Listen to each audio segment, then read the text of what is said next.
Or shot fire, officer down, shot fire, officer down. Got a city officer down, shot fire. 223, be advised, we have a visual on enemy paratroopers at grid Papa uniforms. Welcome to the Resilient Warrior Nation, a podcast dedicated to inspiring hope and healing for first responders, military veterans, and anyone facing PTSD and trauma. Hey everybody, welcome again to another podcast episode of the Resilient Warrior Nation. I'm your host, Mike Morgan. I'm very excited about this week's episode for two reasons. One is, as you can see, we are on site at Pod Populi here in Boca Raton, and I'm going to introduce my guest in a couple of minutes, and you'll see why I'm so excited. As I usually do, I kind of explain what this shirt means to me. This is not a proclamation. Let me go back to spring of 2023. I was a 30-year medically retired police officer, and at that point I had retired approximately a year, and I had been going through some depression issues, some anger issues, rage issues, not really realizing the origination. I'm pretty self-aware, nor wasn't my happy-go-lucky self, but I really could not pinpoint what was happening with me. So on that day in 2023, I sat down and watched an episode of the Sean Ryan podcast. Had to think about that for a second. During the podcast, which Sean was interviewing a man named Eddie Penny, who's a former Navy SEAL, Team 6 guy. Eddie was recounting the story of the Extortion 17 incident in which a Chinook was shot down in Afghanistan, killing all 38 aboard. This included 17 SEALs. It was the largest loss of community in one event ever. Eddie lost his best friend, Jason Workman, in the incident and was telling the story of escorting Jason's body back to his hometown. I simultaneously began thinking about a call that I had buried, that I had handled 5 years before, of a 2-year-old found floating in a pool, beautiful girl named Dana Sikorsky. So as Eddie is telling his story, he's crying, rightly so, and I now realize that subconsciously I was given permission to cry because I'm watching this absolute warrior do so. I began weeping like a baby, there's no other way to put it. I was not sure in that moment what was happening to me, but shortly thereafter realized that I'd suffered some sort of PTSD in my career. I was always under the mistaken impression that PTSD was only caused by seeing your brother next to you get killed, but mine was caused by being inside the most devastatingly intimate moments of other people's lives over and over and over and over. I then realized that I did not want to become this ornery guy that hated everyone and everything, and I was not living with PTSD, and I needed help, frankly. Was not sure how I was going to go about it. I first thought about traditional counseling, but I did not think that I was going to speak to any man or woman sitting behind a desk and I tell them the things I've done, the things I've seen, and they'd be able to help me in any way, shape, or form. Furthermore, I'd seen these warfighters coming back on different podcasts, speaking about being broken men, self-professed broken men, but healing through psychedelics. So initially, I didn't think they were applicable to me, but I really started paying attention, started doing my research, and sure enough, last year, I decided that ayahuasca was going to be something that potentially would heal me, and I was willing to give it a try. I don't want to say I didn't go in there a little scared, had a little bit of trepidation, but I thought that after hearing these men talk about how magical and profound it was, I would try it myself. I did, and I literally was reborn in a non-religious sense over the course of one weekend while at a now-defunct facility called Soul Quest Ayahuasca Church in Orlando. So during the end of my journey, the universe was speaking to me. I know it sounds weird if you never journey with psychedelics, but we were having a conversation as clear as this one right now, and the universe told me that I was healed, and my life's purpose was to go forth and help other vets and first responders heal their various trauma issues. I literally said okay out loud, was not sure how I was going to implement that, but one thing I decided to do was create a podcast to do for others what Sean Ryan did for me. And in that vein, over the past 8 months, it's been incredible. I bring on ordinary men and women who've done extraordinary things with their lives in the hopes that you men and women who are going through it right now can identify with them, can be inspired by them, can realize that there is hope for you just like us. You know, most of us come out on the other side. We realize that life is a beautiful thing. We're happy once again. We can experience all the emotions that life has to offer and all the beauty. And literally all I want to do is help you guys get to the other side. So in that vein, I want to introduce my next guest. He is Danny Alvarez. Danny is a business attorney and consultant with significant experience in corporate communications, marketing, and message management. In 2002, Mr. Alvarez was elected to the Florida State House of Representatives for District 69, located in Hillsborough County. He was reelected to this position in 2024, and he currently serves as the chair on the Criminal Justice Subcommittee and vice chair on the Security and Threat Assessment Committee. He also sits on Judiciary Committee, Insurance and Banking Subcommittee, Justice Budget Subcommittee, and Transportation and Economic Development Budget Subcommittee. All exciting stuff, I'm sure. No disrespect. Mr. Alvarez serves as general counsel for the Tampa Bay Police Benevolent Association, an organization representing almost 1,200 active, reserve, and retired members of the Tampa Police Department. Mr. Alvarez also serves as a motivational and keynote speaker specializing in leadership, self-improvement, business development, and becoming a better individual. He has spoken worldwide to corporations, associations, government entities, schools, and civic groups of all sizes. Mr. Alvarez graduated from the University of Florida in 1997, receiving the prestigious Distinguished Military Graduate designation. Mr. Alvarez was commissioned as an infantry officer in the U.S. Army in 1997 as well. He was also a performing member of the Silver Wings, the Army's first and oldest parachute demonstration and skydiving team. After 6 years of combined service, he departed in the Army in 2001 at the rank of captain. Amongst additional various board memberships, Mr. Alvarez is the chairman of the board of directors of the Allied Forces Foundation Board. He also serves as an advisory board member of the Hook a Hero Foundation, which focuses on helping first responders.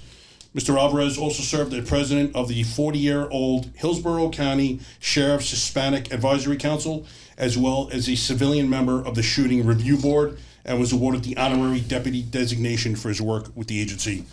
Mr. Alvarez, I would like to welcome you to the podcast. It's truly an honor to have you on here. Thank you, brother. Absolutely. No, listen, the honor legitimately is mine. I don't think I knew all of the details of that story. So your path to get here is a bumpy one.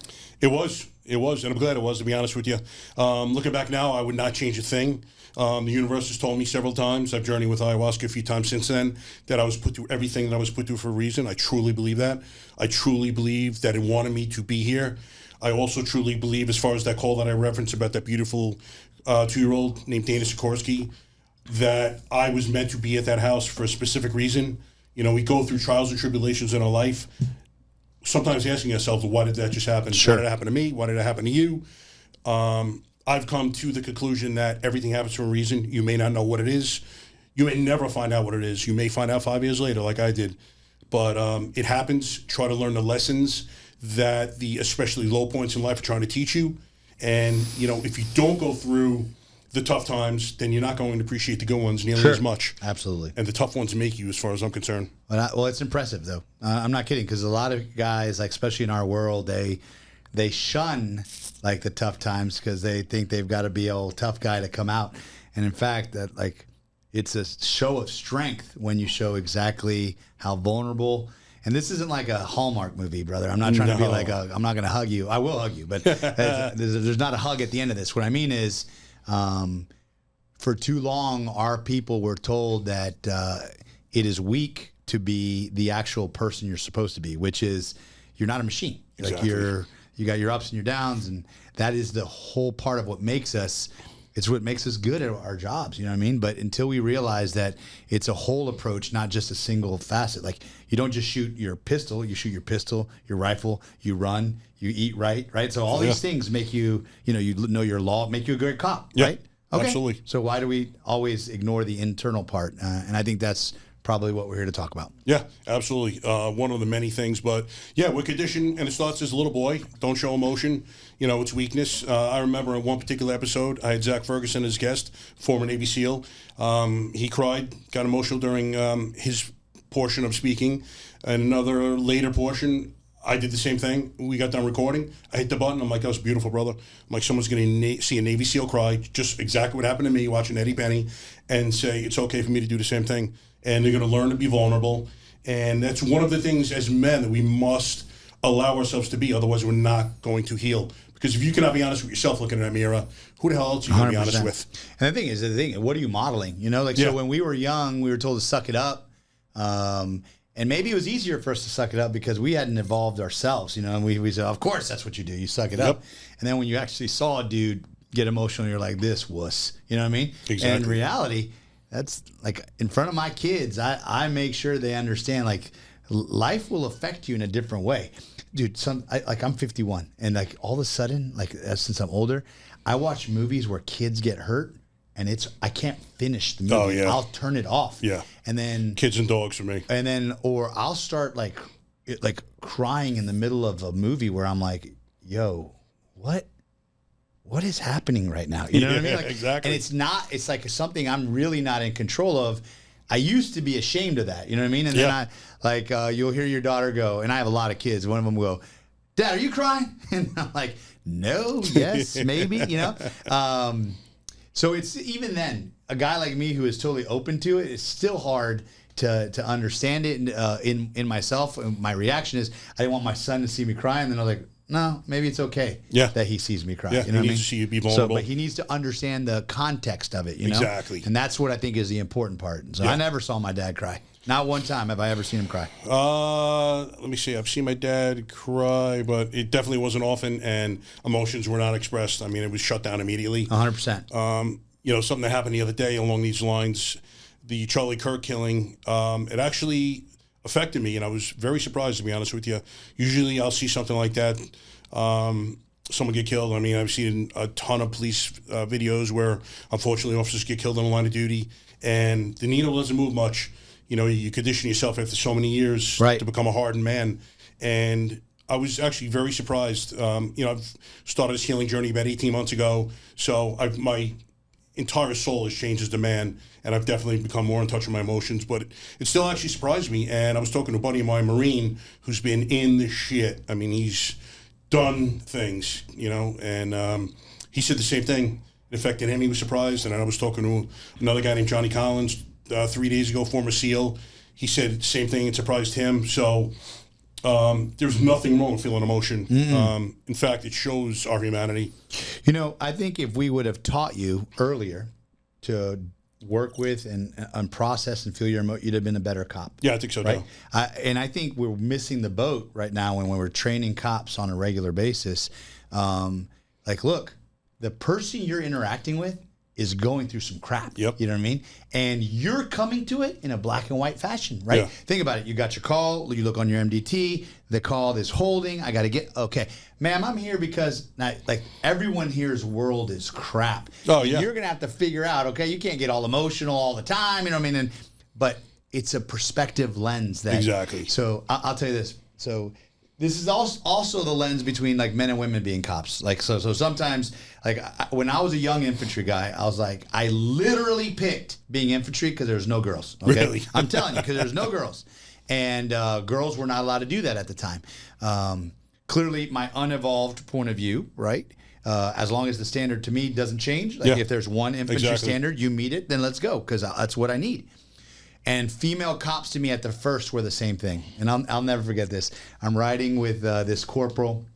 She is, I don't know, maybe 120 wet. And the call comes in that we are going to a call of someone who has broken into a house, occupied dwelling, right? And the person is inside the house hiding, but threatening to kill someone.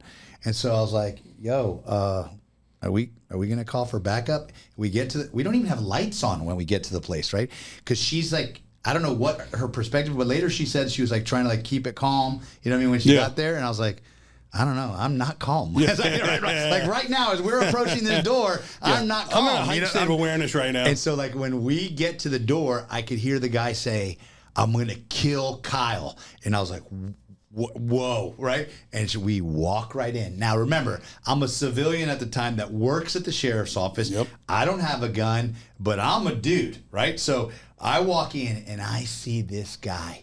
He is gargantuan, okay? He is sitting in the doorway and he's filling the entire frame.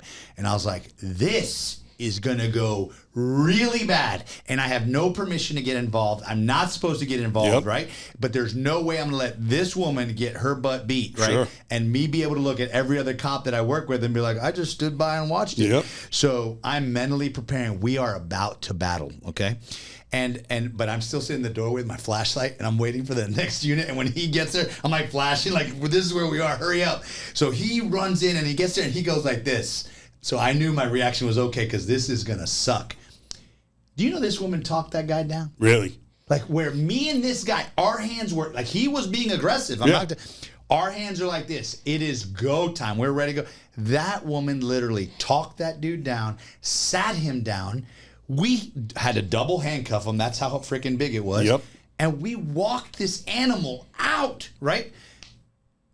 These two dudes were ready to go. Oh, yeah. Our emotions were like, let's fight. Her emotions were, let's process this, right? Yeah. So I'm not saying like that might be the outcome every time, but it's just a perspective of how like you and me, we're like, bro, and then we build off each other. Let's go through the wall. Absolutely. Where she's like, let's go around the wall. Yeah, You yeah. know what I mean? Like, Absolutely. So if we could teach cops that, one thing that we were doing in Florida earlier, it didn't pass. We're going to try again. Is we're going to do in the fire academy and in the police academy, we're going to have a 4-hour block, right? This is what we're trying for, of resiliency training, right? So notice we're not calling it mental health because mental health is just one part of this thing. Like you don't get to mental health, right, if you are a resilient person. Like some people will always be in the mental health category, but if we could teach the body to be resilient, the brain, the heart to be resilient, then we've prevented 90% of the people going to the mental health part, right? Yeah. So this is what happens when you see these things. This is what happens when you touch these things. This is what happens when like you don't get enough sleep. This is what happens when the chemical environment, right, you're in, the lead, for the PFAS, for the firefighters who are wearing that stuff, the chemical exposures. Like all of this gets together and makes this entire witch's brew that goes in and does the physiological break in your brain, right? If we can get you to understand that these things will happen to you early as a cadet, right? It's not new to you when I go, as your sergeant, hey, you doing good?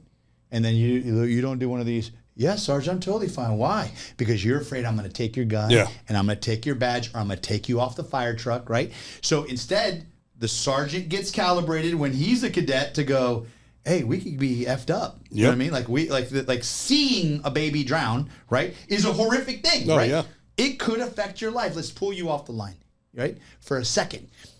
Don't we pull our trucks off the line? Yeah, exactly. Like, how many simple times? maintenance. Simple maintenance, right? What we have never done as a society, and we're not doing it in Florida, but we're going in this direction, is we maintain our guns.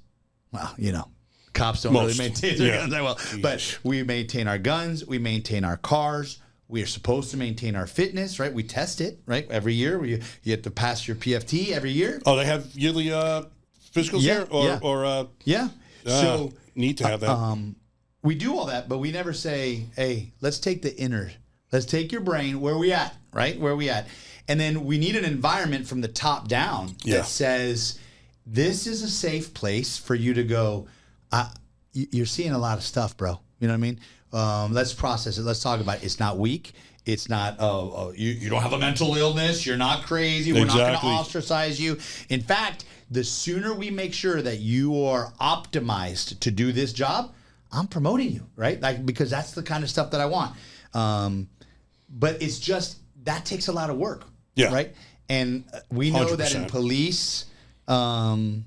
in police and fire leadership trajectory, that extra work isn't always necessary to become the chief, right? 100%. Right? Are we answering 911 calls? Does the trend show that we're going down in crime? Those are like the important indicators, right? And are we being cool when we get complaints, you know, so that the mayor can go, hey, our police department's awesome. Yeah. All the while, we're running the men and women into the ground. And I don't think it was purposeful, to be honest with you. Think about this. Like, we just didn't see things like that. My grandfather would have not been, at all. Your grandfather, my grandfather would probably hear us right now and be like, these dudes, I thought we had made tough guys. Right? Like, well, I remember speaking to someone recently, and, you know, when we were younger, it was called shell shock. That was a term. Mostly Vietnam area guys. That's right. But now, you know, and PTSD was, to me, deemed only suffer about a week. Now, as I was going through my career, I will admit that I came off of that stance, and I saw guys going and girls going through horrific things, and it changed my stance, where I didn't think it was only the weak that suffered.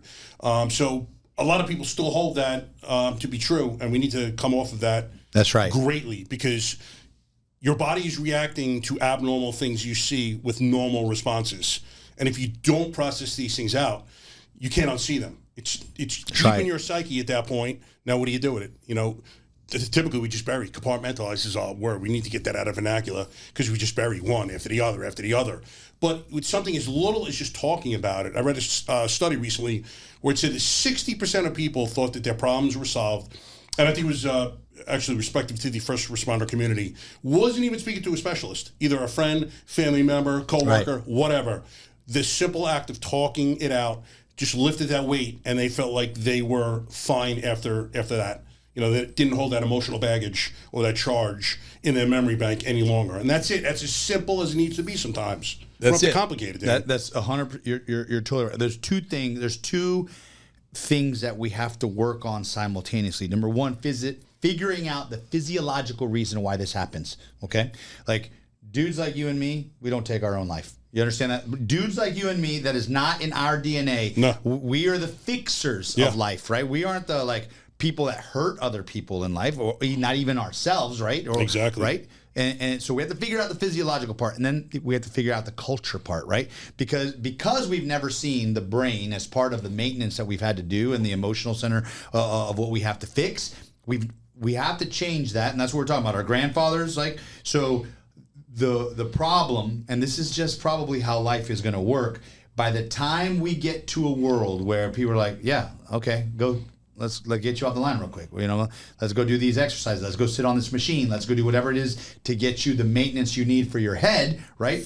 The problem is, the question will be how many people we lose, right, in the middle, of course, until we get there, right? And so people like me, people like you are screaming, right? Like they're let's get there now. Let's get your brain there now. I'm talking about like your mindset, chief. You know what I mean? Yep. Your mindset, Florida Chiefs of Police Association. And I will tell you that I believe there's a lot of progress being made. I'm just telling you this in it. There's realities of life. You know what I mean? Like the Chiefs are living in this world and they're seeing down here what's happening to their crews. And then they also live in a political world where their mayors are like, hey, let's go. Here's your budget. Here's your amount of cars. You need what? You want to take a guy off the line for what? No, I need bodies on the zones. You know what I mean? So that's a really important. And this is where that hit me. One of the... when I worked at the sheriff's office, one of the worst days of my life was I'm in the shower and I don't have a handheld radio. My car had the radio, and so I get a call from dispatch, which never happens, and they say, "Hey, get on your radio right now." I was like, "Okay." So I'm in my towel, sitting in my charger, right, listening to the radio, and I am punching the steering wheel, because what I think I'm hearing is a deputy broadcasting that he's about to take his life. Okay. Wow. And his lieutenant, who is still to this day a great friend of mine, is as calmly as possible. Hey, buddy, I'm almost there. Just wait for me, please. Don't do anything till I get there. I'm almost there. But every time he keyed the mic, you hear the engine just screaming and the sirens just going, and like this dude is just hauling ass to get there. It was too late. He did it. Wow. He did it in front of 3 of his buds, right? I run inside. Okay. The dude, it's already happened. Yep. I run inside, soaking wet. I'm changing my clothes. I'm putting on my uniform. I lived at the time what should have taken like 20, 25 minutes. I was there in 12 minutes. Yeah, I believe it. And so we were in a city, like in our jurisdiction, but we were the sheriff's office. So when I get there, I was like, it is really bad, you know, because like the cops that are on the outside perimeter are not ours, and they won't make eye contact with me. I was like, oh God. So we get there, I get to it in 12 minutes, okay? And the body is there. We've just covered it. I go up to the 3 cops, like we're all crying. I don't know this guy. I've never met this guy. I have no idea. Why am I here? Like, why did I come here? Like, literally. And so I'm like holding this one deputy who, like, they went to the academy together. They were like, and by the way, this cop was one of the best, okay? Stellar cop. The cop everyone relied on. The one everyone leaned on. He would take the problem child and make him a good cop. That kind of stuff, right?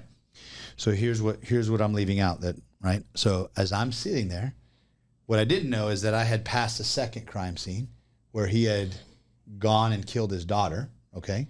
And the first crime scene, which I didn't hear of, The wife. he had killed his wife and his grandchild at their house.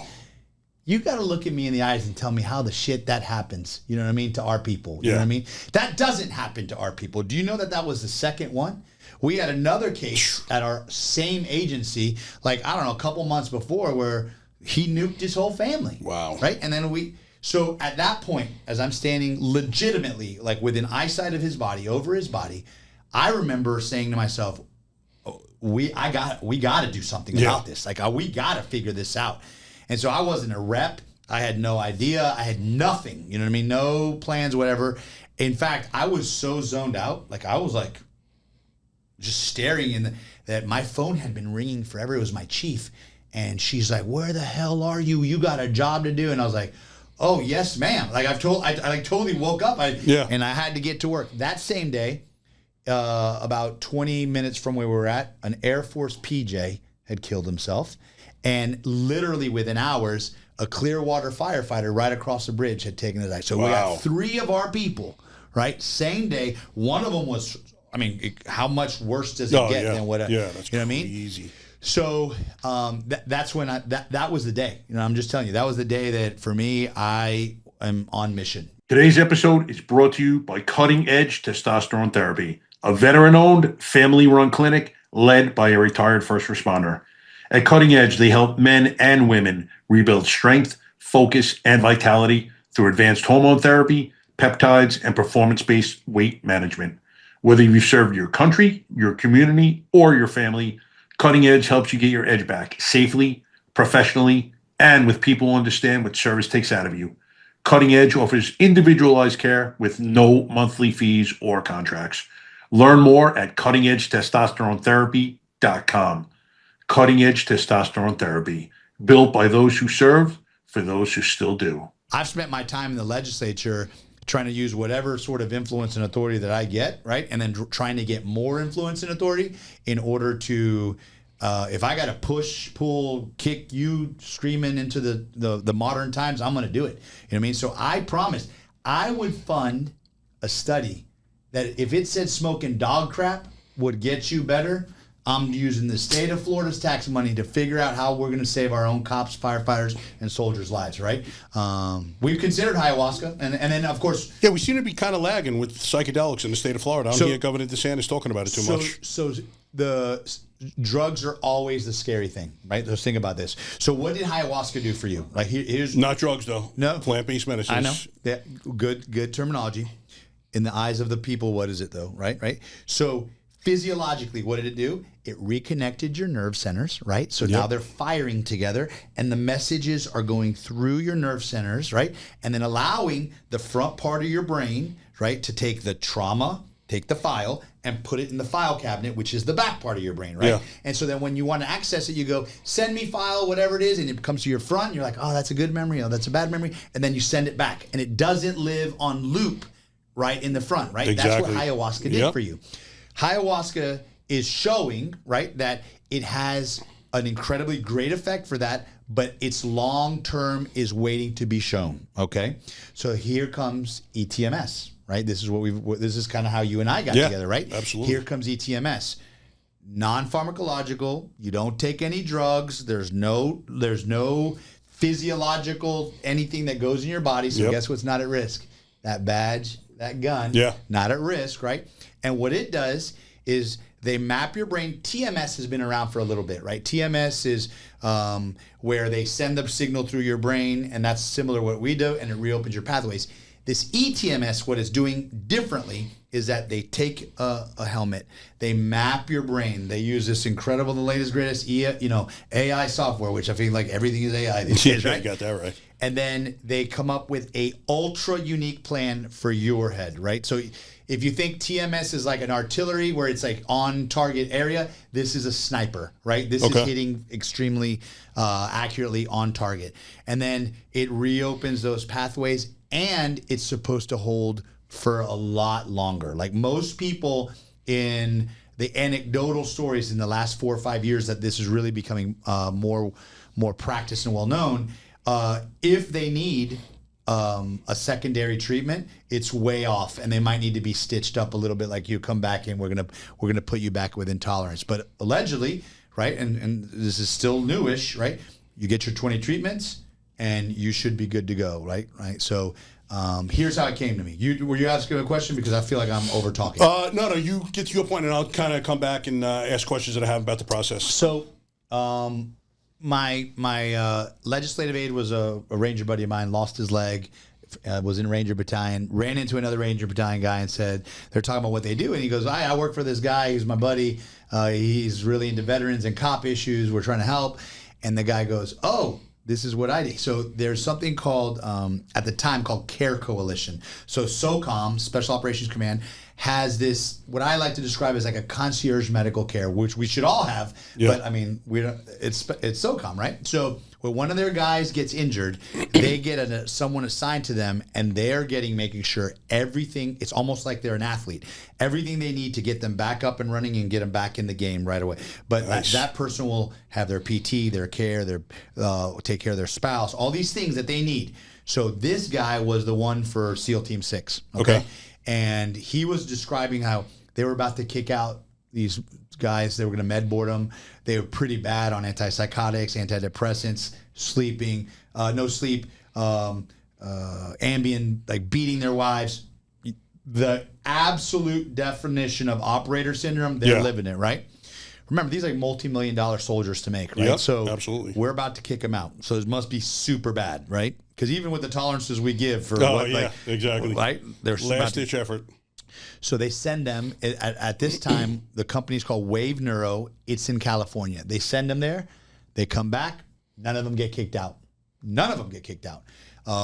They're back on track. They're doing all this. So the SOCOM Surgeon General says, let's see. I don't know if it was a fluke or not. Sends a couple of his worst patients, right? They come back, glowing review. It becomes part of this thing where they have the POTUS, the Protection of the Force, I think is what it's called. I might be getting that right. I'm not a SOCOM guy, but might be getting it wrong. The title is a guy named John Doolittle was the guy at the time. He went and took the treatment. He's an 06, so he's a captain in the Navy.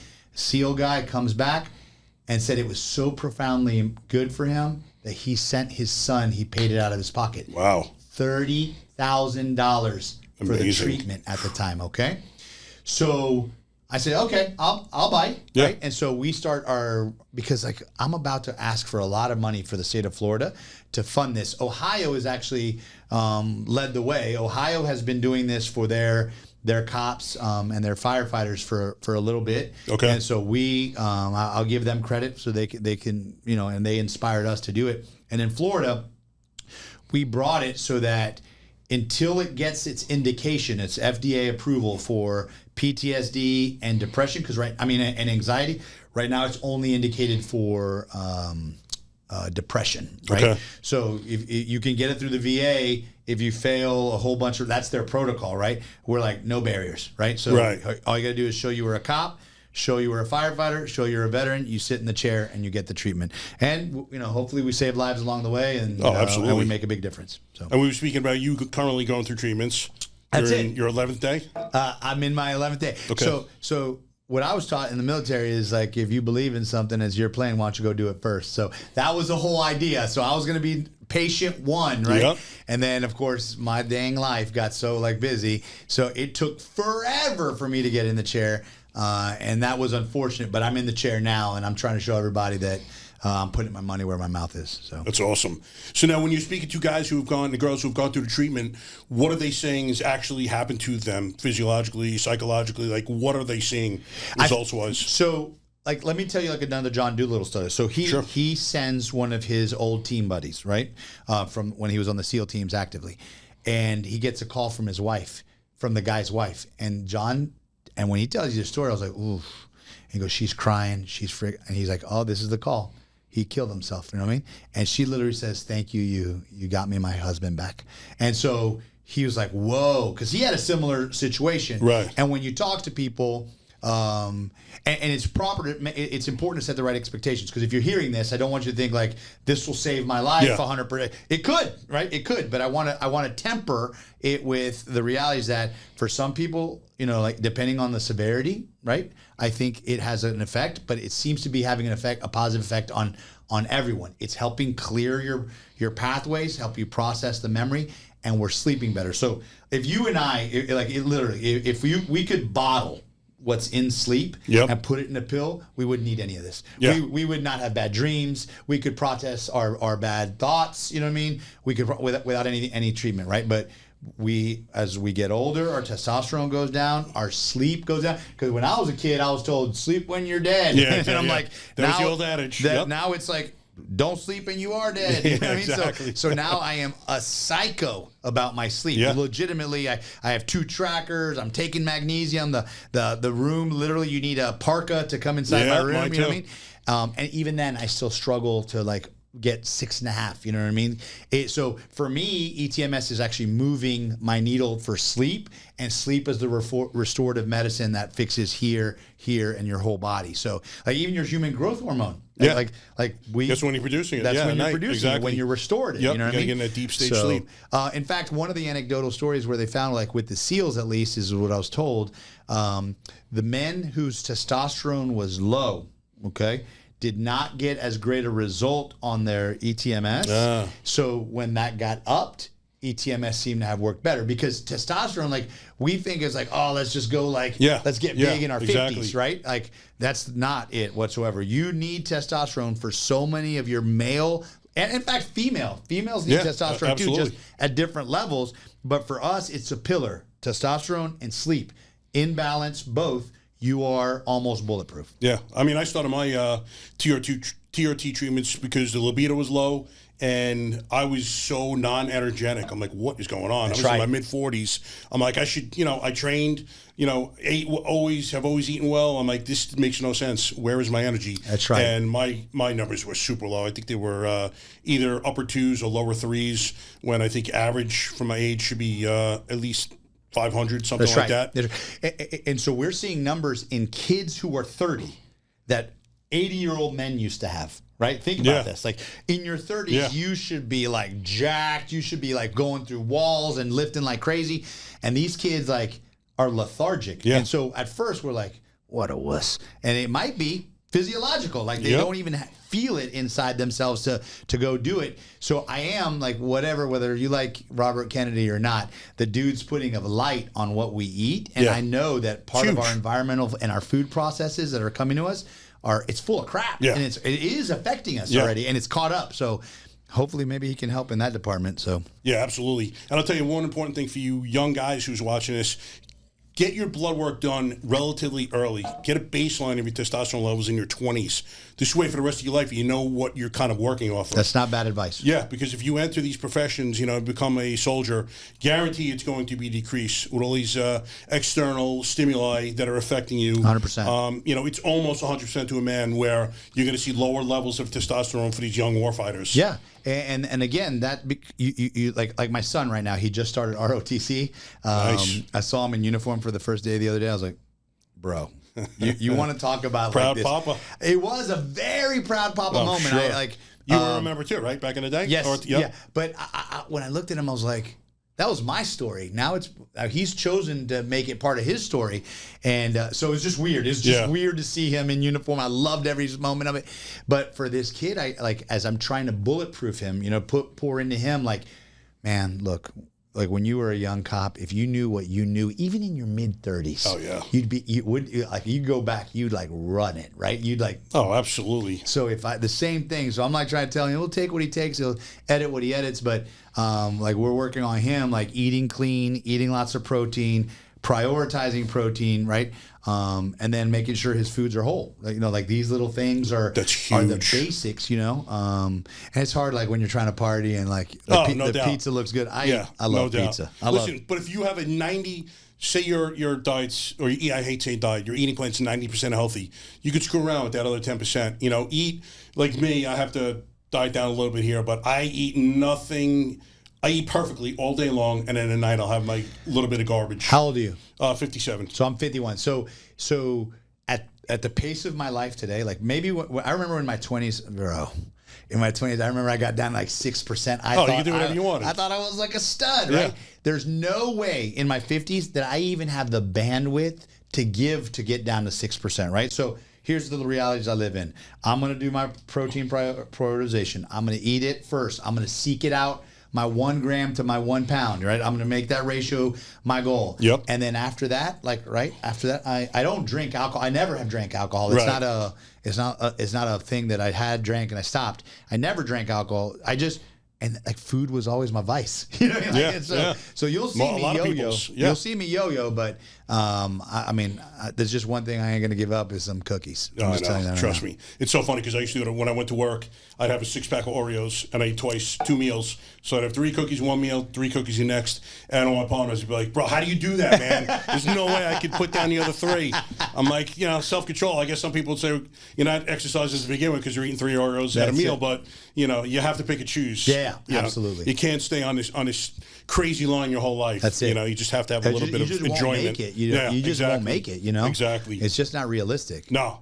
So let me ask you, let's backtrack a little bit to your military career. You were kind of telling me that, well, you didn't say it, but were you kind of ascertaining that maybe you suffered some TBIs during the course of your career? There's zero doubts. All right. So I remember one time I had packed my parachute, and this was a different kind of parachute that it was called a zero porosity. It was new to me at the time. And I opened it like I would open my. So this is as a member of the team. Yeah. Okay.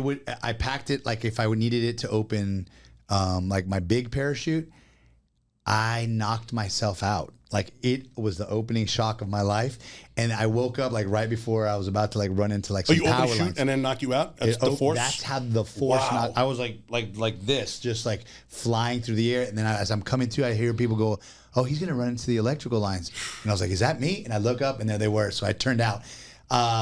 So on that jump team, for example, we were a precision team, so you had to land on a dot. And if you didn't land on the dot and land standing up, you got in trouble. And they'd kick you off. You know what I mean? Damn. I already shouldn't have been on that team. I'm just telling you that. I had like zero business being on that team. Greg Windmiller, if you're listening to that, he'll agree with that. So that required a lot of practice and a lot of falling down in order to stand up. Bro, like there'd be times where I wake up and I'm like, good Lord. I got knocked out a ton in lacrosse. I was like the captain of my team, lacrosse team, played high school and college. And then here's the other part. What we're finding when it comes to PTSD, it doesn't have to be like one big thing. Right. So the concussive effects of shooting just 9mm regular ball ammo, if you do that enough over time, you have accumulated enough in your head to jostle the Really? systems out. In fact, like another SOCOM thing that we got, like SOCOM would have these blast meters, right? And they figured out that, like when you remember, like we used to take you off the line and say, "Hey, I'm gonna send you to training. You need a break," right? Yeah. Well, that might have been a break for your 9 to 5 road, but it wasn't a break for your brain. Exactly. Because where are you? Bam, bam, bam. You're right there. And everyone's shooting and you're absorbing every single one of the concussive effects. Now imagine like when I was a mechanized infantry guy, right? I had 4 Bradleys and we would shoot the 25mm main gun. That concussive adds up. And if we ever did joint operations with a tank, boy, don't be next to an M1 battle I can't tank. imagine. It will destroy your brain.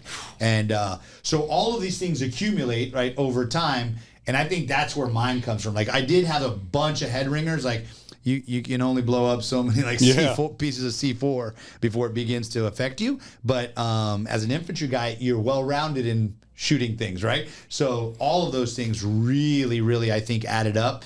And to me, the way it presents itself now is my memory, right? So I used to think, because I was way too young, I was like, man, am I getting like dementia? Am I like early on? Because it was a hard time remembering people's names. Right. I'd have like these things where I do these things regularly. I'm like, wait, where am I going? Hey, I'll be in the middle of talking to you. I'm like, what how did we get here? Yeah. Right? And It's happened to me. Right. Yeah. And so that is a telltale sign of like brain injury, right? Brain effect from the outside environmental effects on your brain, I should say. So even where you stand, like they've figured it out, like where to stand to minimize the reduction. Now, here's the problem, right? For people that do warrior stuff, okay? We got to blow stuff up, right? We got to shoot guns. I got to go parachute in. So eventually we have to find a balance, right? Where I still send the guy and the gal into harm's way doing the tough stuff, right? But what we have never done in the past is take care of the equipment when we abuse it, okay? So we have to shoot guns. Yeah. And if I'm going to put you at the tip of the spear, you better be shooting a lot, right? Because I'm sending you in as a SWAT team, I'm sending you in as SF, Delta, whatever, but we got to take care of you as we go, not at the end. You know what I mean? At the end, what's happening now in the Army, or what was happening. So I had a good buddy, he was in the unit, he was in Delta, and at the end, when he went to retire a couple years back, they sent him to like a 3-week, almost inpatient program at a hospital. And what they were doing essentially was like a baseline for what his veteran world would be. Like, let's look at everything we've jacked you up with. Dude, they found out he had shrapnel he didn't know he still had inside him. The dude had some huge bell ringers. They did some psychological stuff, and it brought some stuff out that like he didn't want to admit to, so that 3 weeks could turn into longer. And it did turn into longer, right? And so physically they checked him, mentally they checked him, and I think that's great. Yeah. They should be doing that. My point is they should be doing that as they go, right? Yeah. So if you're in one of these units that's like sees and does a lot of stuff, pull them off the line. This is this is mental month. This is physical month. We're gonna check you, pat you down, take you through all the tests, and then all right, now we know what we have to work on because here's where your head's at. Like we know where your body's at, right? Right. So like when I break my bone in the Army, they take care of it. Yeah. Physical injury easy. Let's go. You know what I mean? Like when you get hurt in your head, we can fix that too. Just like you said, sometimes it's just a. You know, like, exactly. So, and I think some of the old timers, they got it. I remember like a sergeant major once told me, he said, "Listen, never let one of your soldiers eat by himself." And I was like, "Why?" He goes, "When a man's eating by himself, he's going to a place that he doesn't want to be. Right? Just go check on him and make sure he's doing okay." And I never forgot that. Right? Yeah. So I never let soldiers eat by themselves. Even if I really didn't understand, I was like, well, I don't know, Sergeant Major said to do it. But now looking back, I get it. You know what I mean? Yeah. Sometimes dudes need a moment, right? Like we just went through some crap, you know what I mean? Like I need a moment, you know what I mean? But when it becomes habitual, you know, and when masters to self-isolation. Yeah, I need to bring you in. You know what I mean? Like just you and me, some counseling. So 100%. You know that thing, Hook a Hero, that you mentioned? Yes. Okay, so that's technically what that is, right? So when we were having all those problems at the sheriff's office, right? And I want to be crystal clear. I don't think that was a chain of command thing. You know what I mean? Like to be fair, I think that was the accumulation of what we do for a living thing. Yeah. You know what I mean? Like, no, I mean, you look at an incident like that, like how could the upper echelon be responsible for something like that? Well, did you ever find out what actually caused him to... No, because that guy wiped out his whole family. You know what I mean? That's crazy. But we've had since then some pretty incredible dudes take their life. You know what I mean? Like, We're just talking about the Hope Foundation. So Hook a Hero. Hook a Hero, right? So Hook a Hero was started by some like SWAT dudes at the sheriff's office who were like, "Hey, if I don't take care of my brother, nobody else will." Exactly. So what they would do is they'd take someone out hunting or fishing, and it's peer to peer. Like while we're doing a common task, you good? And you can talk to someone who's been where you've been, right? Yeah. So it's totally different than talking to someone who even is adjacent. Like if you have someone who like is worked with cops a lot and they understand the lingo, it's not necessarily the same. I don't need to see you yet, maybe. But I really do appreciate telling my buddy, like, man, I had this person in my sights and I took their life and it didn't feel like I thought it would feel. You know what I mean? Like I thought, you know, we talk of this bravado thing, like I'm about to smoke this fool, like I would take it. And then I did it and it sucks. Yeah. You know, it hurts. I don't know why it hurts. That dude was a scumbag. Yep. You know what I mean? So that peer-to-peer, and then it's really good, right? And that has been super effective. But then it has a limit, right? Because sometimes people are like, no, I'm really jacked. I I appreciate it. This has been helpful, but I need next level. Yeah. So what they ended up doing is, as that organization has evolved, I was on the board for a while. Now I'm on the advisory board, and they have taken to fundraise to a point where, if, like, let's say it's you want to go, you're like, hey, we take you fishing, we take you hunting, whatever. We'll send you to one of our clinicians and we'll pay for it. You see what I'm saying? So that it's not on your record. Yep. Right. Your chain of command doesn't know. Yeah. So That's what everyone's most worried about. Yeah. Getting that stigma attached to them. 100%. Unfortunately. 100%. Yeah, that's a great program. Actually, I had a guy named Rob Sweetman that was former Navy SEAL. It's been on my podcast a couple of times.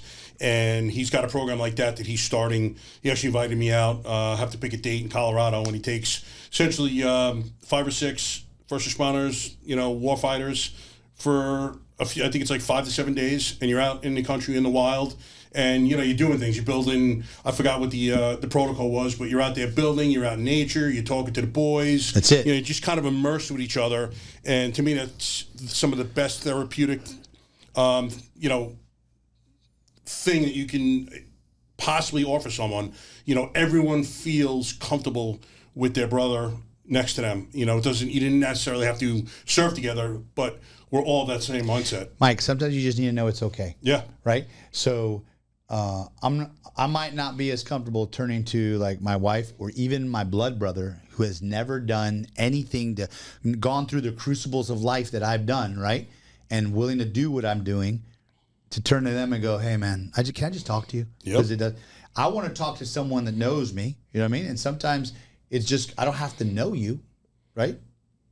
But you are like me. Exactly. Okay, right? So I'm going to give you another thing. So the Allied Forces Foundation was this organization I was the chairman of for a little bit.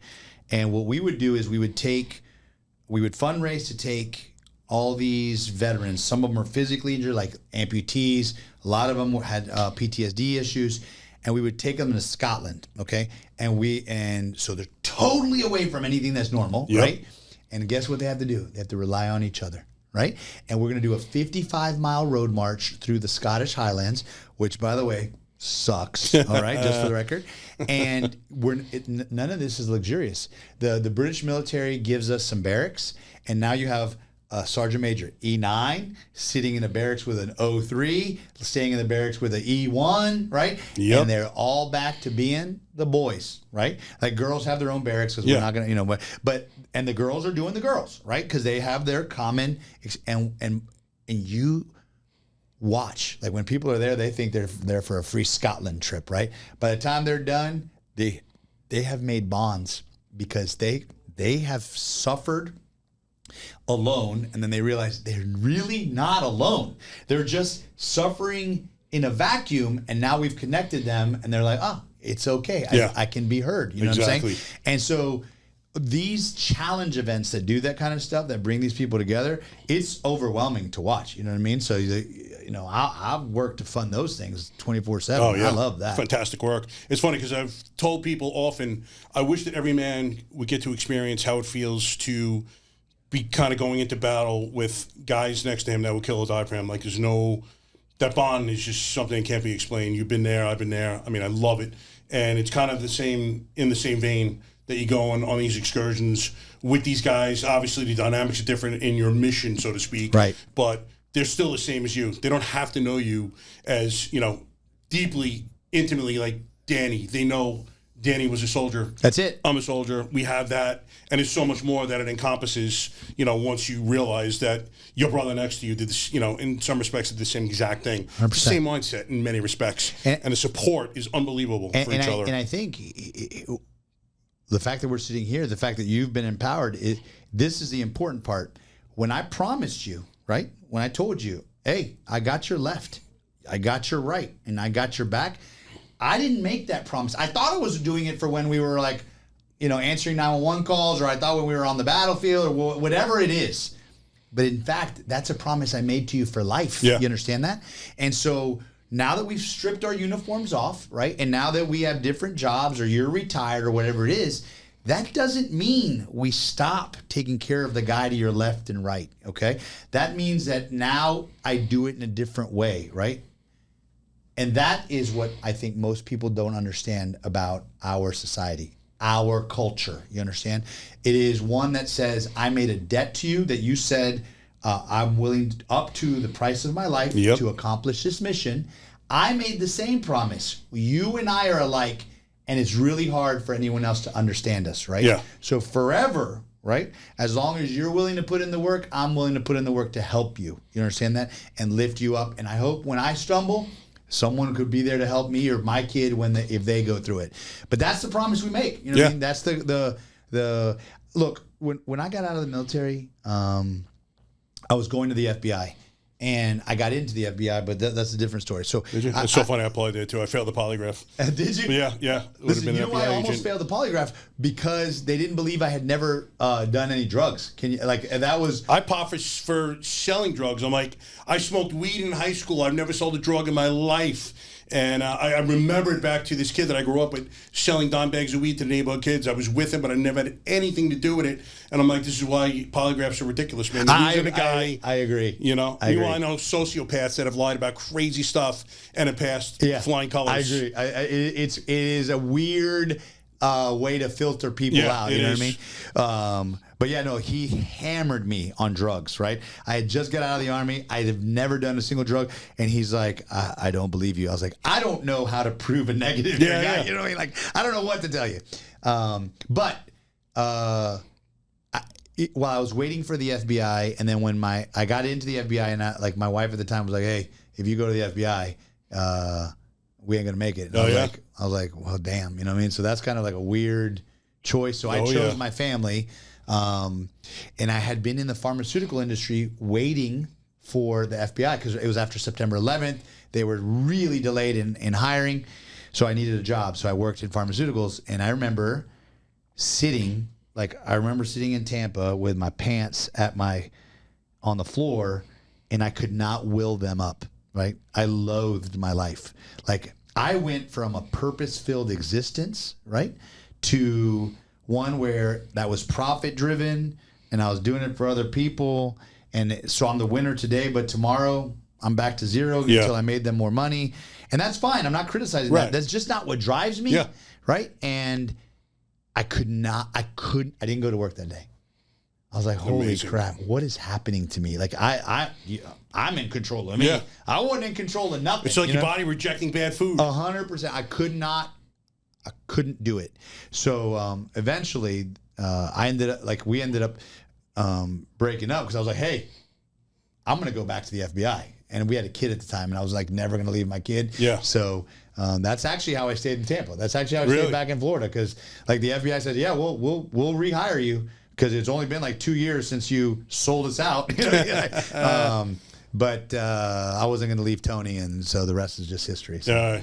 But what ends up happening is, so now I'm like this listless guy. You know, I think, okay, I'll serve my community, and it just wasn't satisfying enough. I would like super volunteer. I'm in everything, and then like you read part of my bio that said I was like it's involved with the sheriff's office, and then I realized, man, I really like being around these guys, you know, trying to like volunteer. So I became like this super volunteer, and eventually that's how I got to know the new sheriff. The sheriff retires in the middle of his, and then the governor gets to appoint a new guy. The new guy he appoints, I was pals with, and he said, hey, will you help me? I was the first person he ever hired. He goes, hey, will you help me in my transition? But I was like, absolutely.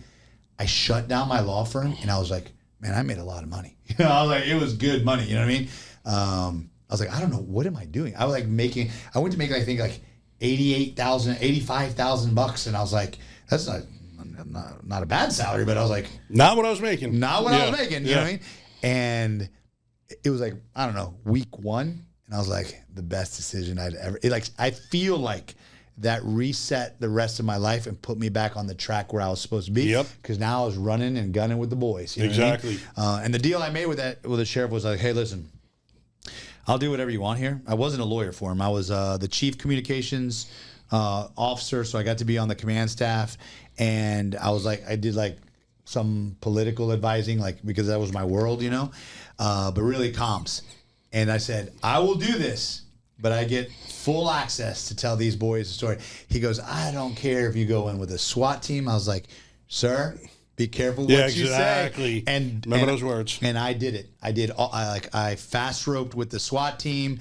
I got to not dive with the dive team, but I went out with a dive team. We did things that if I said it, people wouldn't believe it. You know what I mean? So I was fully immersed in Copland. I'd be out sometimes 48 hours. My wife at the time was like, You coming home? I was like, I really want to. I'm so tired. But then we got the next call. You know what I mean? Yep. And so for me, being out with those people, first off, I had a credibility gap because I was a civilian and I wanted desperately to prove to them that I deserved to be there and that I would always protect them. You know? So how do you do that?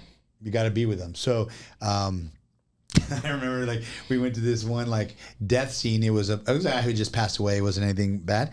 And the lieutenant saw that my signal was on the call. And he shows up. He's like, "What's up?" And I was like, "What's up?" And I didn't understand the "what's up" because he was worried that that I'm there. And he said, "Why are you here?" I was like, "Just to observe." And you good? And he's like, "Are you just to observe?" And I would do that all the time. I'd be creeping at night, and I still had to work during the day. But I made some incredible friendships from there. We developed a lot of rapport. And I love those guys, and I truly love. I will never, ever.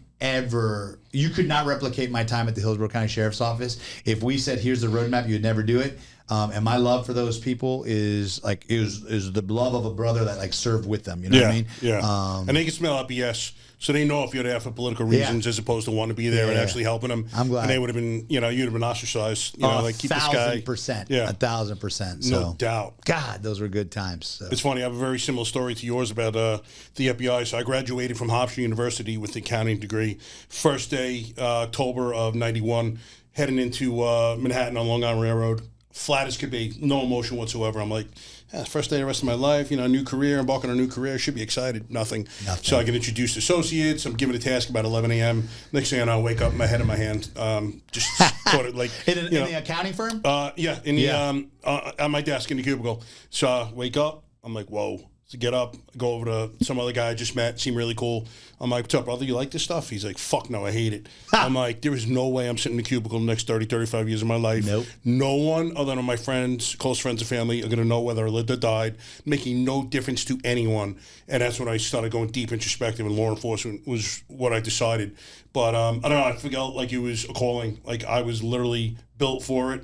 And I don't think anything else would have satisfied me, certainly sitting in an office. We're just built differently, you know. I agree. I don't even think there's much more to say about it. Some guys are just born for service, and that's the way I felt about myself. And I saw that you retired in 01. So when did you retire? What month of 01? In May. So how did you feel when 9/11 happened? Did you try to get back in? 100%. It was wasn't funny then. I remember I'm driving, and that day I happened to have my boss riding with me to do evaluations, and we were hard chargers. My partner was a Ranger Battalion guy, and so he and I we just took off our BDUs and we put on suits, and I'm telling you, we crushed it. This was I should never have left. It was the easiest money I've ever made. And I remember turning to him and I'm like, "Well, I quit." And he goes, "What were you guys doing at this point?" We're going to another call. Me and my boss were going. I was going to LaGrange, Georgia. I'll never forget. I lived in Atlanta for 10. And I remember turning him and I'm like, "I quit." And he goes, "What do you mean you quit?" And right in front of him, I called my old unit and I'm like, "Yo, I need back in. How do I get back in?" And they were still reeling. I mean, the towers haven't fallen yet. Okay. Yep. This is when I made the call, and the lady's like, "What are you talking about, Captain? Like you just got out literally 5 months ago, 4 months ago." They still remember me, right? And I said, "It doesn't matter. How do you process my paperwork to get back?" And she goes, "You're going to have to call us. We just got hit. You're going to have to call us and give us a little bit." So I called, and eventually what they ended up saying is, "Look, you can come back in. It'll be 6 months to get you back in." I was like, "It's already been 3, right? And then you're going to have to go to this course." And I was like, "The war will be over by then." Remember War number 1? It was 100 hours, and I was like, "My application's at the FBI, 100 hours. I'm gonna lose the war." You know what I mean? Who would have ever thought Oh, yeah. Okay. That from that conversation, 20 plus years later, we were still at war. My little cousin, was 9, deployed twice to Afghanistan. Wow. Right. Okay. And he's currently deployed like overseas as we speak. Who would have thought? Yeah, you know what I mean, exactly. that would. So I said, I'm going to hedge my bets and I'll go to the FBI. Right. And that's why I didn't go back. Gotcha. In, so. It's funny. I was speaking to a SEAL the other day. I won't say his name because I didn't tell him I was going to tell the story. But he had just gotten medically retired September of 2000, and he had a triple neck fusion. So he said, bro, as soon as that happened, he's like, I lost my shit. He's like, I called up everyone who I thought would possibly, he called up SEALs first, and they're like, nah, bro, you got a triple fusion. And he's like, you would laugh at some of the organizations I called just knowing that I could possibly wear a uniform and get into that fight. Yeah. And every one of them turned me down. He's like, it took a while to get over that. Yeah. He's like, I was depressed. I can't even imagine like having gone through that training, just missing that window because I don't know. I can't imagine like just being out like you instead of, if it was 5 months later or whatever, bam, you would have transitioned right into that war. September. Yeah. Yeah. May to September. I had such survivor's guilt myself, Yeah. Needlessly. But, I can't imagine how a guy like you just in, ready to rock and roll. So, but everything happens for a reason. You were supposed to. I truly wonder that all the time. Like I thought I would die in the Army or retire from it.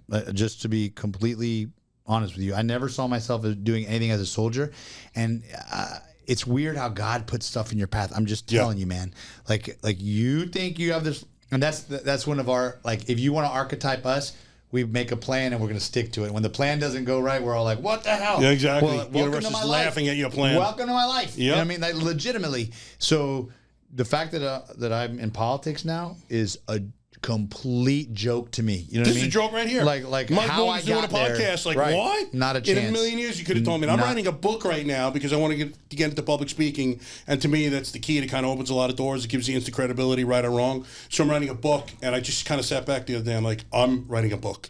Like, this is insanity at its finest. That's it. If you would have known me in school, I was not exactly the best student in the world. I mean, I did okay, but I hated school. And, I don't know, the fact that I'm in some sort doing, like, academia in writing a book is hysterical, but you never know. You never know. You never know. So it's so funny. So I have a really great friend of mine named Doug White. He was a lieutenant at the sheriff's office. I'll tell you a story in a second. Doug's been on my podcast. You know Doug? Yeah, me and Doug. Is that how we met? Yeah, that's how I got. He made the post. I've always said it's such a small world, and that SEAL that I just spoke about said, "No, man, it's not a small world. It's big people." It's big. I like that line. Yeah, Doug's great dude. I love Doug. Doug, though, I will tell you, I feel guilt when I couldn't finish his book. I had to call him and be like, "Bro, I got to put it down." Really? Because he wrote a great book. I was there. There's things that he wrote that I was there for, and I was like, am I a dirtbag that I am the guy who's supposed to be there for everyone, and this dude is trying to start a gun, and I was there. I was in his life at that moment. Doesn't matter. And as we both know. I know. We let people see what we want them to see, and that's it. And let me tell you something. That dude, his humility, that was one of the best law enforcement leaders that ever was, okay? And the reason I think that he ended up with such a target on his back is because his love for his men and women and his lead by example puts a big target on his back. Brother, our life, okay, is full of weak people, okay? Yep. And weak men are one of the greatest dangers to society and democracy that ever would be, okay? So a guy like you, big personality, works out, is confident in himself, is one of the greatest threats just by appearance. Yeah. When in reality, you're like, hey, put me in, coach. Where do you want me? Yep. I just want to be a member of the team, right? And so what happens is when these weak men rise through mediocrity, right, and we reward it, and we continue to put it in this little hamster wheel of, oh, you're the best when you're not the best, right? They'll squish men like Doug White. Yep. Right? And so it's a machine. And it is it doesn't stop. It is probably a story as old as time. Oh, you know absolutely. What I mean? But now, where warrior society is a 1% thing, right? It's a rare thing, you know what I mean? Now you've got like these people who have grown through validation of their words, not their actions. Like, oh, I knew friends or I had money. Cool, okay. But at the end of the day, they'll need people like you. They'll need people like Doug, right? When the bad guy comes calling, right? Yeah. And that's when you'll call. So Yep. When the shit hits a fan. And that was right. always my thing. I wanted to leave law enforcement with two things. One is, if you ask any guy or girl, and you may dislike me, but if the shit was going down and it was a deadly force situation, if there was a mass riot going on, would you want Mike Morgan next to you? If I don't believe you would find anyone that would ever say no. That was my one prerogative. And two, not as important, but bosses that I respected, if you asked them if they'd want me working for them, I would love for my name to come out of every one of their mouths. You know, much more emphasis on the first one, guys and girls wanting me to be next to them if it was hitting a fan. That was always my biggest measuring stick, if you will. You cannot like me, but do you respect me, and would you want me right 100%. next to you when it was going down? That's all I want. So in politics, right, you can't care what everybody thinks about you, right? You can't do it, or you will literally put yourself in a ball in the corner. Yep. And you will die from analysis paralysis, and you're like, oh, nobody likes me. I care what soldiers think about me, what cops and firefighters. You know why? Because those are the people that act for a living. They don't talk for a living. Their actions speak, right? And so for me, like you, right, would they want me next to them, right? And would they say, hey, that's one of us, right? And if the answer was no, you don't have to stab me in the heart. I'm stabbing myself. Exactly. Right? I'm just telling you. Yep. Right or wrong, I'll show you my weakness. My weakness is if I want to be accepted by the people I look up to and think that are my people, because I feel like I'm living my life right at that point. Honor, code, duty, putting others above self, right?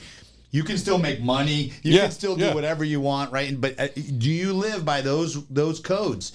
And look, you and I both know there's a lot of people that are cops that are like idiots just like anybody else. There's a lot of firefighters, right? Everyone's a human first. I'm talking about the generality of what we signed up to do when we became soldiers, cops, and firefighters. You know what I mean? It takes a special person, especially today, where everyone's like, I don't know, just why don't you go get a 9-to-5 job? Why don't you go get an IT job? Well, who's going to go stop the bad guy? You know what I mean?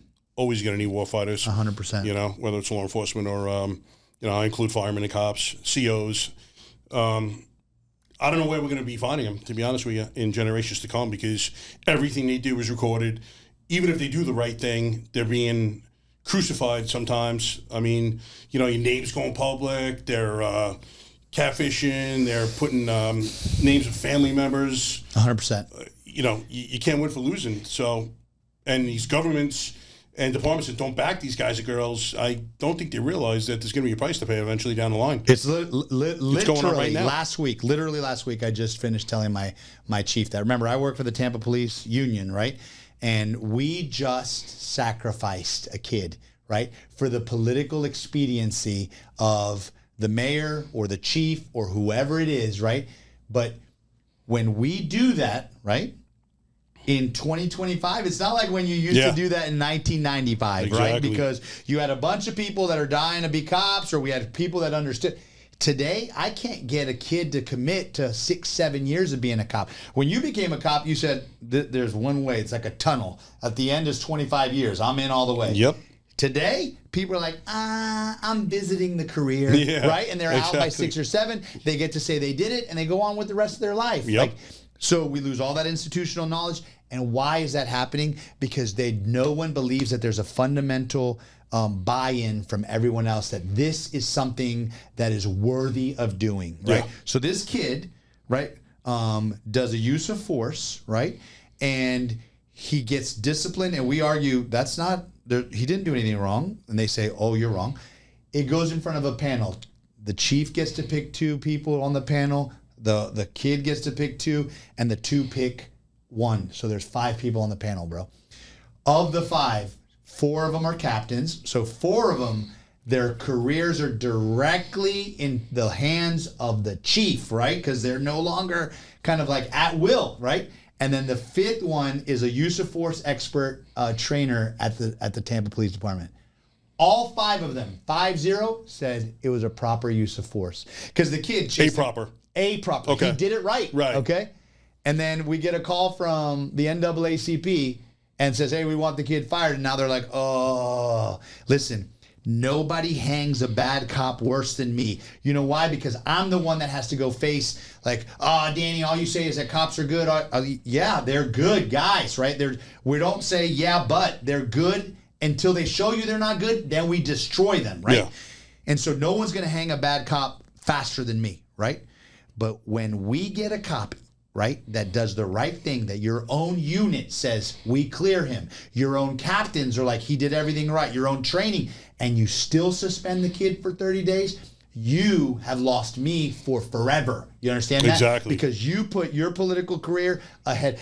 Do you know what we did to that kid? We just destroyed him. Oh, yeah. He was a hard charger. This kid was like harder than woodpecker lips, right? He wanted to do all of the right things in the old vein of being a cop, right? While I'm trying to force people to come be a cop. Please come be a cop. This kid's like, I want to be a cop. You think he's going to do anything proactive again? He's done. And everyone around him goes, told you. Yeah. Told you, Mr. Motivated. Why are you doing? Just go answer your 911 calls. Don't do anything else. That's the message the chief sent, right? Yeah. And that's what kills policing. That's what kills recruiting. You know what I mean? We've done a good job at TPD of recruiting a bunch of people because you know why we do it? Because we pay. Right? We pay a lot of money. We've recruited a ton of New York cops. They come on down. They're like, oh, man, they treat us good down here. Yeah. And we get paid good money. Yeah. So the appearance there may be like, oh, we're doing good on numbers. We're not. Okay. It is harder and harder to get soldiers, firefighters, and cops. And they all come from the same pool of people that's shrunk in our society. You know what I mean? So my son played lacrosse. Okay. And I remember going to the lacrosse. Love that sport. I remember going in Florida. Lacrosse was one step above butchery. Yeah, I don't understand it. Like, it's the greatest sport. The weather is so conducive to guys playing it year round. I never figured out why it didn't pick up steam here. It's now. I'm telling you, now it's on fire. But in '92, when I played it, like literally, we were butchers with axes, and we had no skills, none. Right? I'm from Long Island. It's a hotbed of lacrosse still to this and day. Y'all would like come down here on like spring break, and like weave around us like there's nothing. Yeah. Okay. So I go to my son's lacrosse game, which he's chosen on his own. I was shocked when I said, did you know I played lacrosse? Because I wasn't like, you must play lacrosse, right? And he goes, yeah, it's good. I get to hit people. I was like, oh, my boy. Yes. I love this kid already. Right? And so I go to the first game, and I'm like, nobody's hitting each other. And I was like, what is happening here? Like, and these kids suck. Like, I'm not, they don't know how to throw to each other. So I was like, what is happening? So I go to the coach, who was an All-American from Syracuse, right? And I said, hey, coach, what's with the hitting? He goes, you're not going to start with me, are you? And I was like, whoa, sensitive Sally. Yeah, exactly. And the reason is because he said, look, I have tried. These kids are taught not to hit. They're not taught not to be violent. So when I'm trying to teach them here, like, what do you mean they're taught? He goes, Danny, if they go into class and they defend themselves, like, and they get in an argument, like they're told to tell on each other versus fight. Like, imagine what I'm trying to teach them out here. I was like, oh, you know what I did? I take my son and I said, hey, we need some calibration here. Okay. So here's what we're going to do. Put your gear on. And he's like, what? So he puts all his gear on. I said, I want you to hit me. And he goes, you want a helmet? I was like, I don't need a helmet. I said, I need you to explode. Like, hit me like, because he was a defender. And he's like, so he hits me like that. I'm like, guy, I need you to hit me. So he does it. Can you put a helmet on, Dad? Hey, you like, I just took your allowance. Yeah, right. I said, stop worrying about it. Just hit me. Nothing. I said, fine. I'm going to hit you. And I lit this kid up. And I hit him so hard that like he's like fighting the tears, okay? And I was like, ooh. And there was like some girls' football team like playing flag football here. And I was like, ooh, maybe I just went too hard in the paint here, you know what I mean? Because like he sucked it up, but he was angry, okay? I said, all right, you ready? Remember, explode through your legs, look at the center core, hit me. Yep. Dude, this animal hits me so hard. His helmet hits right here. And I'm positive the minute he cracks me, I know he's broken my nose. Like, I know he's broken my nose, but he spins me around and the ball goes that way. And I was like, don't touch your face, Danny, because do not show for a moment. But he lit me up like the 4th of July. That's hilarious. When I got to the car, it was totally broken. You know what I mean? But what I told him, I said, look, if anyone comes in front of your cage, you destroy them, okay? This is where you're free to do that. Yep. So it was a calibration, right? I had to undo the calibration that like his school and society had done just to let him play freely at that, right? So we're teaching like the de-escalate, and that's fine. I don't need everybody a thug hitting it. I'm not trying to advocate that, but there comes a point in life where reality takes place. No rules of society will hold a bad man down, right? And then someone's got to stand up to that person, right? And we're not enforcing that. We're not teaching that. And wow, you have to let boys be boys, number one. But you know who else is teaching that? The rest of the world. Yeah. The rest of the world is salivating while they look at us like we soften like fruit. You know what I mean? And they're ready to come pick the tree. No doubt. And it's so easy to do. Yep. Actually, you just remind me of if you ever run into John Cooper, head coach of Lightning. We were college teammates for a year at Hofstra. You were not. Yeah. Dude, that guy is hilarious. He's a funny dude. He did a speech that was completely not PC, and like all. I'll have to tell you. Remind me the story off air. I can't tell you this one on air. At first, we were all like, "Are we allowed to laugh?" And then finally, he was hilarious. He's a good dude. He is a really good guy. It's so funny because I was watching the Islander game when he first started coaching. Butch Goring's like, "Yeah, we want to welcome back Tampa Bay Lightning. Want to welcome back former Hofstra lacrosse player and now coach John Cooper." I was talking to my wife and I heard John Cooper. I'm like, whoa, baby, hold on one second. What? Kicked it up. I'm like, holy shit. That's awesome. This guy's not a coach of an NHL team. That's awesome. Multiple Stanley Cup winner. I mean, yeah, he's a good guy. He deserves it. I'm glad he got it. Good. But, mind-boggling because I had no idea he was entering the coaching realm to begin with. But yeah, you ever see him? I'll tell you the story off air, and you can hit him with the story because he'll be dying laughing. Sure, I run into him. Oh yeah, this is a good one. So listen, I didn't even realize it's just late. We have gone. We're pretty much gone on just about over. Yeah, awesome. This thing flew. I love when they fly because it's a great conversation, great podcast. I thank you immensely for being here. I'm gonna put you on the spot here, although you don't have to answer right away. But I'm going to. I guess I'm making this announcement now. I'm going to be starting a on-site podcast at the Big Dog Ranch and Rescue in Loxahatchee. I volunteer there, and I volunteer in their PTSD section. But we're going to be doing a monthly on-site podcast. Wiz Buckley. Great dude, former F-18 pilot himself. He started a No Fallen Heroes Foundation. They pay for psychedelic therapies for first responders, Gold Star family members, veterans, and their family members. He's going to be co-hosting with me, so we'll come up with a date. But I would definitely want you to come to the facility. I'd love to. Yeah, you'd be fantastic. I'll commit brother. to that right now. Nice. So you got Danny Alvarez. It's just been fantastic speaking to you. It's great having a politician on our side. You've been through the shit just like the rest of us. You know exactly what we're talking about, and you know what needs to be done. So it's beautiful having you there. Absolutely appreciate it. And again, I can smell bullshit a mile away, and I can tell you're authentic. Thank you. And anyone that's any copper fireman or vet that's watching us can tell right off the bat that you're not a BS artist. Thanks. Fortunately, like most of these guys are, but it's great having a real on our side. Means a lot. Yeah, absolutely. So thank you, brother. Thank you, number Proud one. of you. Absolutely. Thank you very much. Guys, if you like what you saw, please hit like and subscribe, and we will see you soon.